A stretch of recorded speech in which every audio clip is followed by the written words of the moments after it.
In my career after becoming Catholic, I've been blessed to continue traveling in both evangelical and Catholic circles. I feel like this is honestly something God has called me to. And so I constantly am interacting with Protestants who tell me what appeals to them about the Catholic Church and what does not. Sometimes it's just kind of basic doctrinal questions, but very often it's simply either the Church's ability to testify to the truth in contradiction to the bad direction of the culture, or its failure to do so is a big deal. So John Paul, in his defense of the culture of life against the culture of death, Protestants tell me, look, I'm never going to become Catholic, but we're counting on the Church to maintain that. When the UN and all of civilized culture in every country goes in for the culture of death, we've been able to rely on the Church to be able to maintain this.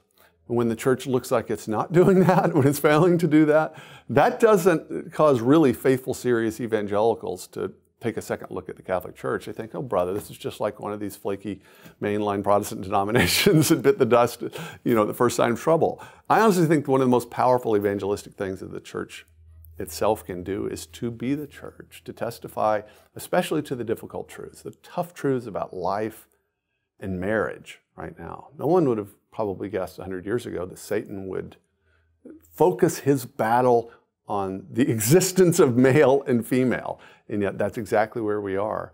And if the Church can testify to that truth, then I'm convinced that she will draw to herself millions of faithful Christians that are outside the Catholic Church but are attuned to the importance of those issues. I think that the role of natural law and natural law thinking in the Catholic tradition is something that draws many evangelicals in the public life, evangelicals that are involved in public policy and in the public life of their culture, to be drawn to the Catholic Church. In fact, if you look at what's happening now on the debate about life and marriage, I mean, the reality is we all know what the Bible says about marriage, but you can't simply cite Genesis 1 if you're trying to argue as a matter of public policy for the reality of natural marriage and a male and female. You need something that taps into publicly available evidence.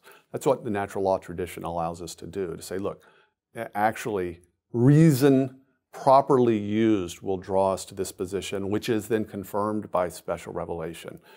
And so I think Catholic scholars ought not lose hope that it's right at this moment in which this kind of intellectual inheritance of the natural law tradition will in some ways come into its own, and our separated brethren may find it as a very useful tool for making these arguments in the public square.